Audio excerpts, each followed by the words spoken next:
Welcome back, everyone, to the deep dive.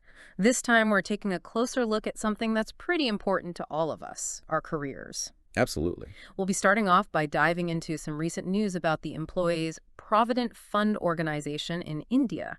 You might know it better as EPFO. Right. After that, we'll be talking about taking charge of your own career and maybe even debunking a few myths about what HR can and can't do. Yeah, that'll be good. You know, it's really fascinating how these two topics go so well together.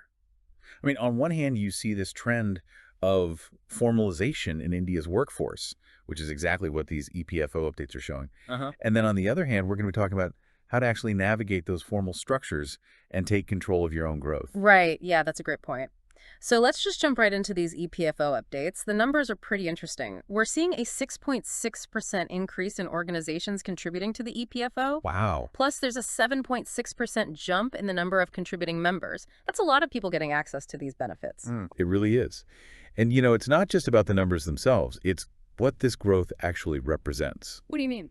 It really shows you that the Indian workforce is becoming more formalized. More people are moving into jobs that have Social Security coverage, which of course means more financial security for a much larger part of the population. That makes a lot of sense.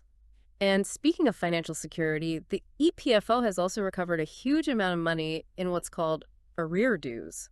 Oh, yeah. Yeah, it's a crazy amount, like 5,268 crore rupees. Seriously. Yeah, that's a jump of like 55.4% from last year. That's incredible. So for anyone who might not be familiar with this term, arrear dues are basically unpaid contributions that employers owe to the EPFO, almost like, you know, back taxes. Right, but for employee benefit. Exactly. So that's a big increase, and it's really positive to see that the EPFO is working hard to make sure that people actually get the benefits they're entitled to. It's a big deal for those individuals who've been waiting for those payments. It could really be life-changing for them. You're right. It could be huge. And there's even more good news on the horizon.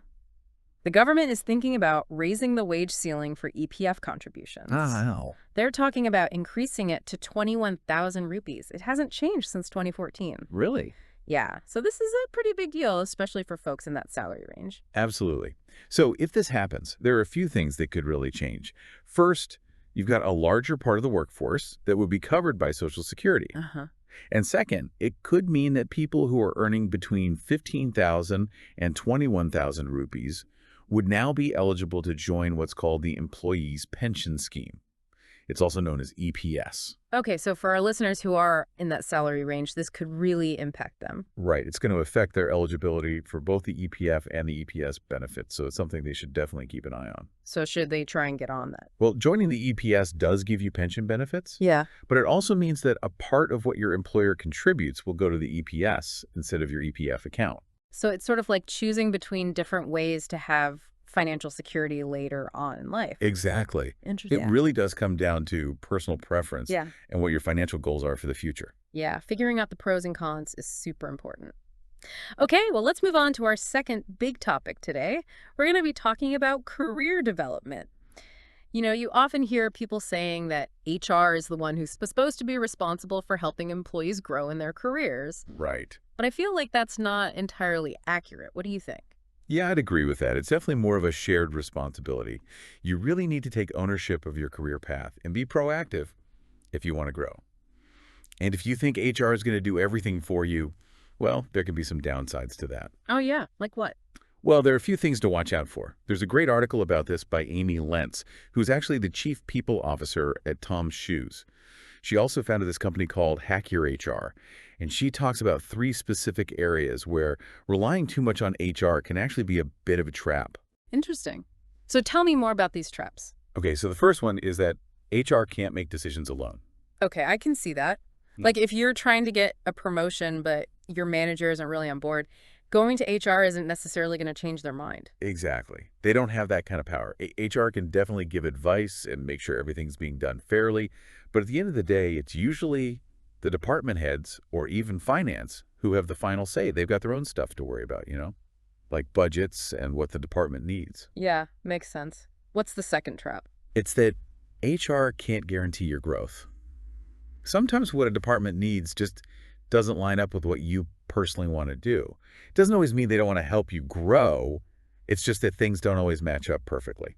Right. So, like, if a company decides to freeze hiring, there might not be any opportunities for you to move up, even if HR wants to help you. Yeah, exactly. It's important to realize that sometimes those external factors come into play. Makes sense. So, what about the third trap? Okay, well, this one is HR can't advocate for you without you. This is where taking charge of your career really matters. Amy Lentz says that the people who do well are the ones who make a plan for their growth and actually talk about their goals with others. They're not just sitting around waiting for someone to notice them. I love that it's like you have to be the one driving your career forward. HR can help, but they're not the ones in the driver's seat. Exactly. You have to be the one who's really pushing for it. So, what are some things people can actually do if someone's listening to this and they're like, okay, this all sounds good, but where do I even start? Well, the first thing is to figure out what your goals are. Where do you Yeah. want to be in a few years? What do you want to achieve? And don't just think about it. Write it down. Make it real. Like creating a map of where you want to go. Exactly. But just having a map doesn't always mean you'll know how to get there. That's where feedback comes in. Don't be scared to talk to your manager, maybe a mentor, or someone you look up to at work. Ask them what they think your strengths and weaknesses are. That can be kind of scary though, right? Asking for feedback. It can be, but it's really valuable. Yeah. Once you get that feedback, you can start figuring out what you need to learn or do differently to reach your goals. Maybe there are workshops at your company or online courses or even industry events you can go to. Be proactive and look for those opportunities instead of waiting for someone to hand them to you. Right. It's like you said, you have to be the driver. So we've talked about HR maybe not being the one who makes all the career decisions, but they can still be helpful, right? Oh, for sure. It's a great idea to talk to someone from HR just to get some information. Find out what resources your company has, what career paths might be open to you, and what steps you need to take. Think of them as a guide who can help you figure out how things work within your company. Like having a personal career coach who's already familiar with the company culture and everything. Exactly. It's great to have those resources available. Okay, well, I want to shift gears a little bit and talk about something that can be tricky to navigate at work, like those conflicts you sometimes have with other people. Yeah. It can be tough. And, HR might be able to help sometimes, but they can't fix every single problem between colleagues. What do you think? Yeah, you're right. They're not miracle workers. Those relationships can be tough. It's important to remember that. So for our listeners who are maybe dealing with something tricky at work right now, what are some things they can do to handle conflict better? Well, I think the most important thing is to communicate clearly and respectfully. If you're having a problem with someone, talk to them directly. Don't just let it sit there or start gossiping. That sounds simple enough, but it's not always easy to do. You're right. It can be tough. That's why it's super important to listen. When you're having that conversation, really try to see things from their point of view. Don't just interrupt or try to defend yourself right away. Right, put yourself in their shoes. Exactly. And try to find some common ground. Figure out what you both want and see if you can work together to get there. It's easy to get caught up in the emotions and forget about the big picture sometimes. I've also heard it helps to use I statements instead of blaming the other person. That's a great point. Instead of saying, "You always do this," try saying, "I feel frustrated when this happens." It can really help keep things calm and focus on finding a solution. Yeah, that makes sense. And what about boundaries? Those are important too, right? Oh, absolutely. Yeah. Setting boundaries is key, especially if you want to prevent conflicts from getting worse. Be clear about what you're okay with and what you're not okay with, and be respectful when you communicate those boundaries. And of course, respect other people's boundaries too. It's all about creating a workplace where everyone feels safe and respected. We've covered a lot today, from EPFO news to career tips and now conflict resolution. It's a lot. It is. And sometimes when you're thinking about all this stuff, like taking charge and growing your career, it can feel overwhelming. It's easy to get caught up in the hustle and forget to take care of yourself. You're so right. It's important to be realistic about what HR can do in that area too.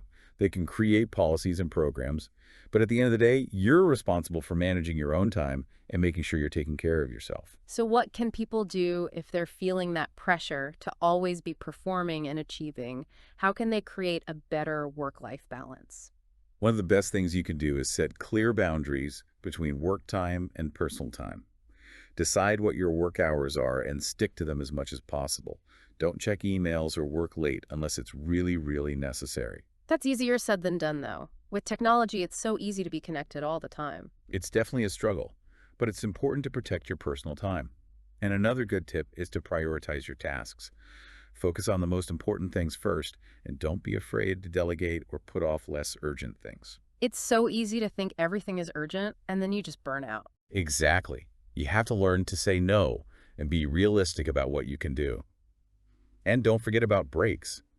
Even short breaks can really help you recharge and come back to work feeling refreshed. Like hitting a reset button for your brain. And of course, self-care is super important. Whether it's exercise, meditation, spending time in nature, or whatever you enjoy, make sure you're taking care of yourself. That's right. Self-care isn't selfish. It's actually an investment in your overall well-being. And when you're feeling good, you're better able to deal with all the challenges of work and life. I love that. It's like a positive cycle. You take care of yourself, and then you're better equipped to handle everything else. Now, before we wrap up, I wanted to touch on something else. We've talked a lot about individual responsibility, but managers play a big role too. They can really help create a work environment that supports both productivity and well-being. Absolutely. Managers have a huge impact on the team culture. So, what are some things managers can do to actually support work-life balance for their teams? Well, one of the most important things is to lead by example. If a manager is always working late and sending emails at all hours, it sends the message that everyone else should be doing the same. Right. Actions speak louder than words. Exactly. And whenever possible, managers should try to offer flexible work arrangements, like working remotely, having flexible hours, or even a compressed work week. That can make a big difference for people who are trying to balance work and family. It shows that the company cares about their employees' time and well-being. And managers should make sure their team members know that it's okay to take breaks and prioritize self-care. They could even offer things like wellness programs or mental health resources. It's about creating a culture where well-being is just as important as getting work done. Exactly. And finally, don't underestimate the power of just saying thank you. Managers should acknowledge and appreciate their team's hard work. It can really boost morale and motivation. Yeah, it feels good to know you're valued. It all comes down to creating a positive and supportive environment where people feel valued, respected, and empowered to do their best. Well, that wraps up our deep dive into the world of employee benefits in India and everything we've been talking about with career development. I hope this has been helpful for everyone. Yeah, me too. And remember, even though your organization and HR are there to support you, your career is ultimately your responsibility. Be proactive, take ownership, and don't be afraid to speak up for yourself. That's great advice. And on that note, we would love to hear from you. What resonated most with you from today's deep dive? What are you taking away from this?